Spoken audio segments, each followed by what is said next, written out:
tàu ha zoom phàm cả tum đôn nia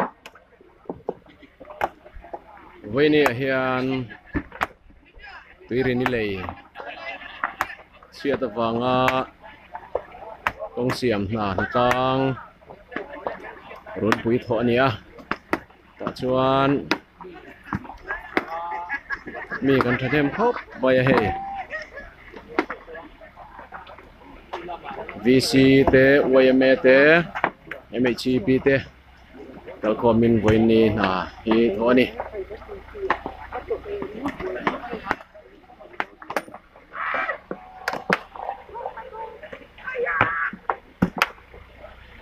alo kal thar te pawh kha he maro kal tha zel lang hey kan thian te ha tak tak anom to in thawk zel ni selang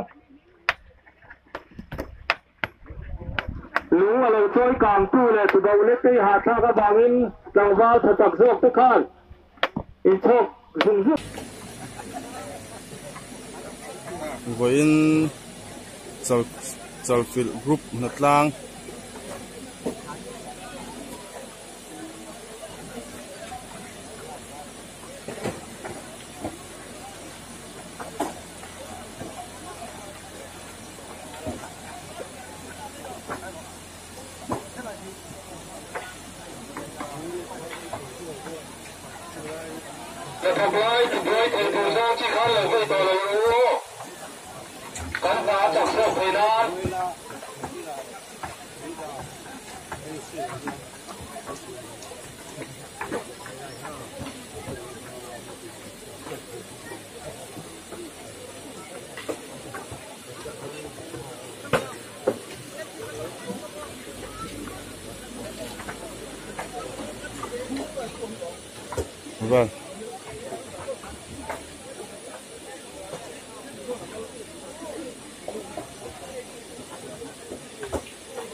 vâng solang chin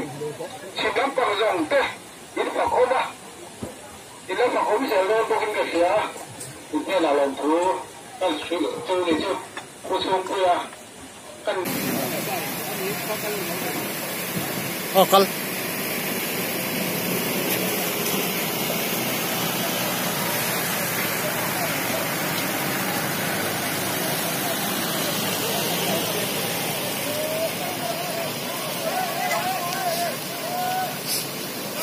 hnatlang ôm à mấy à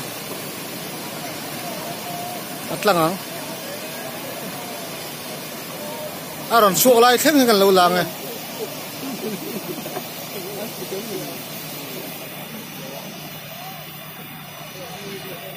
đây làm pui à